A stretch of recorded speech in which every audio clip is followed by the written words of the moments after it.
Let's bring in our political editor, Darren McCaffrey, who's been following all these events, as indeed will the Secret Service detail, indicating that they are already, I think, an hour behind schedule, Darren.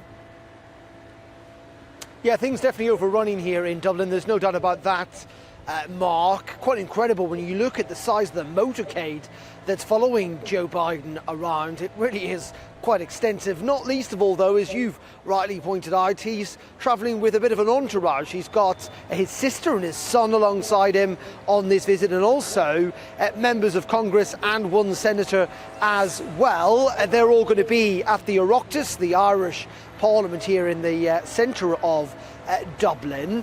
Farmleigh House, where the President is at the moment, with the Taoiseach, the Prime Minister Leo Varadkar, is just on the edge of the Phoenix Park, the largest inner city park in Europe. It's also where the US Ambassador's residence is, as well as the Irish President's residence, Aras an Uachtaráin. Now, the talks with Leo Varadkar be a bit more political in tone. The Irish President is the symbolic head of state. He doesn't really have much political power, whereas the Irish Taoiseach, the Prime Minister, does. The Prime Minister or the Taoiseach doesn't have an official residence. Farmleigh House is as close as it gets. It's normally the residence where they welcome foreign visitors. And it sounds that, like Ukraine, a bit of Northern Ireland will be on the agenda for those talks. There is interesting discussion here in Ireland at the moment about the country's long-standing neutrality. It has not supplied any weapons, for example, to Ukraine in the most recent conflict, though it has taken in tens of thousands of Ukrainian refugees. But as I say, there are many people, including, it must be said, Leo Varadkar, who said that maybe the question of neutrality needs to be open to question. Yeah, we just got a shot now inside Farmleigh House.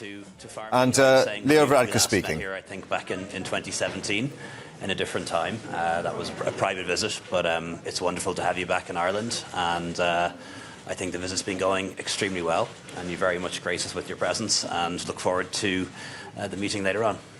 Well, it was great to see you in St. Patrick's Day. It was great to see you in Washington.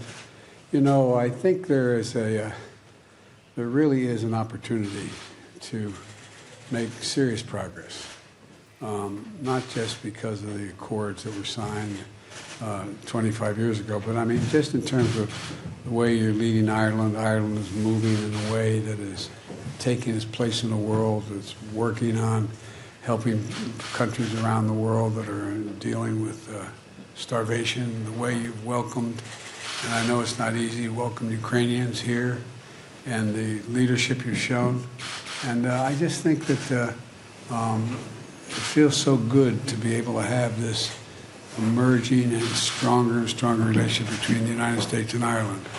I think our values are the same, and I think our concerns are the same. So I'm really looking forward to continue to work with you. Thank you.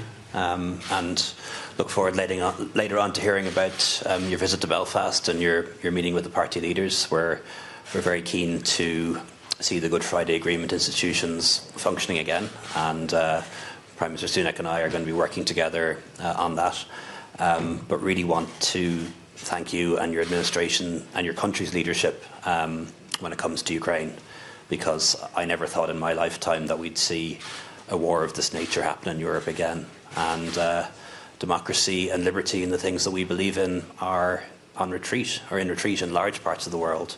And if it wasn't for American leadership, and if it wasn't for America and Europe working together, I don't know what kind of world we live in. So we really do appreciate your leadership and your personal leadership, both in terms of securing peace in Ireland, but also in trying to protect democracy and liberty here in Europe.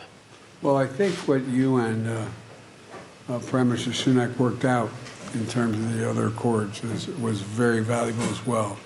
So I'm looking forward to talking about a lot of this in detail. Thank you.